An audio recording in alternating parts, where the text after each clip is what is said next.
nalingi otiaka na structure oyo. Na fin du mois oyo, l'organisation chrétienne Epides eza na programme ya kokende koassiste bandeko na biso baza na passe na bafamille démunie, baorphelin, baveuve, na baorphelinat, et puis totala ndenge biloko kozala, tosala badescente même na baprison, na prison ou soit na bahôpitaux. Nalingi participer na kati action oyo avec ta contribution de partout bolanda biso. Le 27 tozo recollectionner d'ici jour final eza le 27.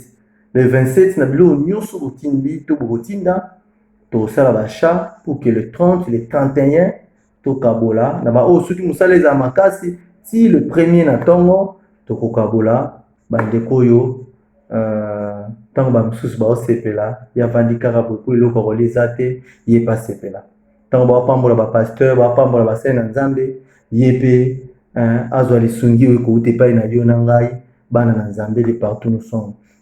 Donc toinvite bino borejoindre révision Epides oyo tosala de façon que tocontribue mpona komemelaka bandeko na biso lisungi chaque mois à l'occasion de tous nos jours de joie et de bons souvenirs. Mais pour le cas, il y a un programme où toza nango na décembre, toza na posa lisungi na yo, contribution na yo en bien en nature, et il y a na Avenue Makwala numéro 1 juste na Mboudiawa, na Avenue Makwala numéro 1 juste tangoti centre-ville, boulevard, avenue du tourisme, tout partout où tu as partout où tu as quitté na pompage, place basali saut de mouton au Matimboudi, juste une antenne. Bon, qui t'a place bureau Snell les ali, soit Kadeko les ali, na kati ya lupango wana nde bureau Epides les ali, ici ka wapi tozoko solo na bino.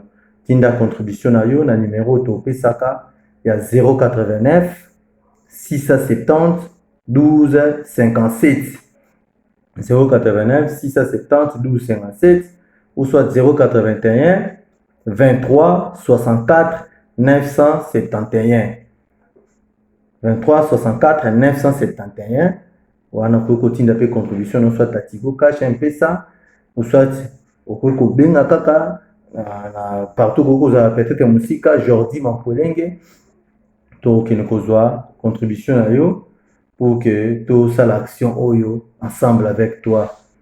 Ou soit ce que vous avez musicate ou koyak juste na Kadeko quand il y a Epides des awana ou tofongola oyo tofongoli pour une action sociale mensuelle tozala nango tu peux venir ba msupe balingana bango te bamona nango oye wana otiki contribution na yo ba repère ce récit et puis ceux qui moyens ba aux numéro na pour que jour ya travail ya distribution to bengisa yo ko assister au mona pe ndenge ni tokenda kotala bandeko baza na passe ba vision objectif eza mo belé mais toujours travailler dans nos esprit pour restaurer l'amour du prochain bato batiaka kana bandeko baza na passe bandeko baza na Goma na Est na Kivu partout bandeko baza na besika ya passe ba réfugiés de guerre tout ndeko voisin na yo mutu aza na passe aza na hôpital aza na serein ndenge tokendaki na hôpital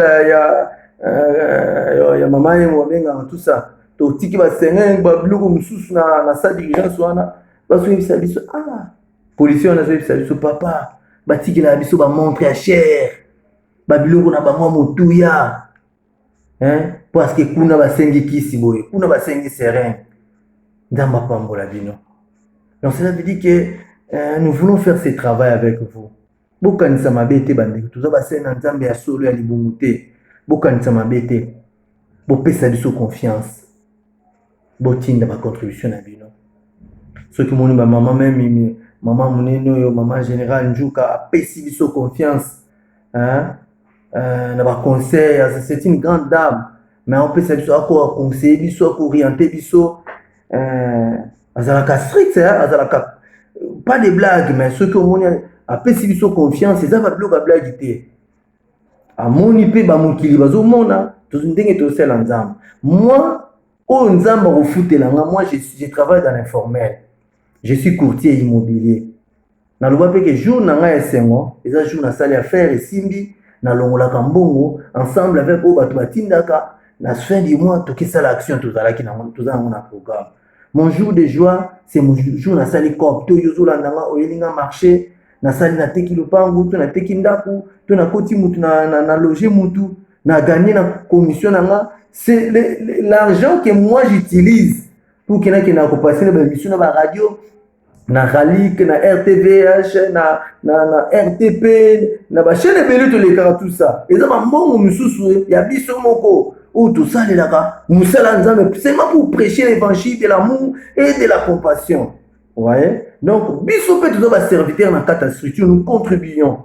To inviter bino, bobenga biso na numéro to pesi, to réussir dans quatre actions tout ça nango.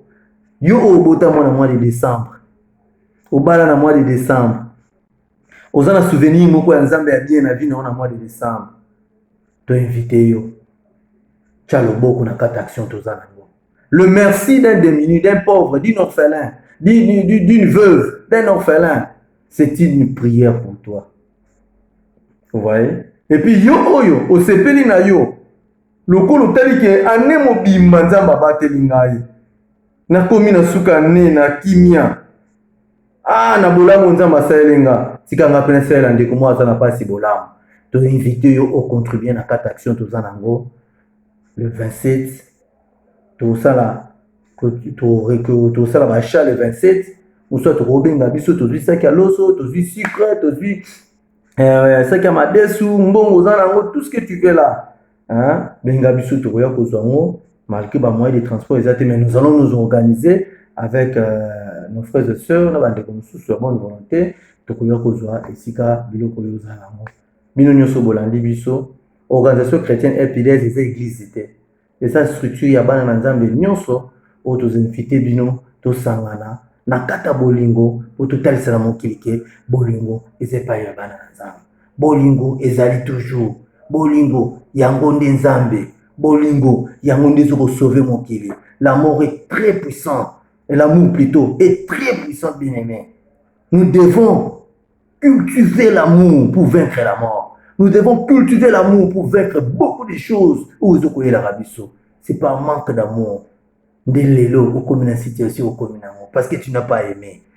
L'élo, soit décision. Yakubanda ko lima. Yakubanda ko pardonner. Yakubanda ko s'intéresser à ceux qui souffrent. Nzamba ko fermer pouvoir na yo. Nzamba ko pambola yo. Nzamba ko battre en santé. Malam. Et un jour, au Koba Nzambe, souviens-toi de moi. Que le Seigneur vous bénisse. Moi, votre frère Jordi Mampolengue, coordonnateur de l'organisation chrétienne FPDS. Bye bye, que le Seigneur vous bénisse.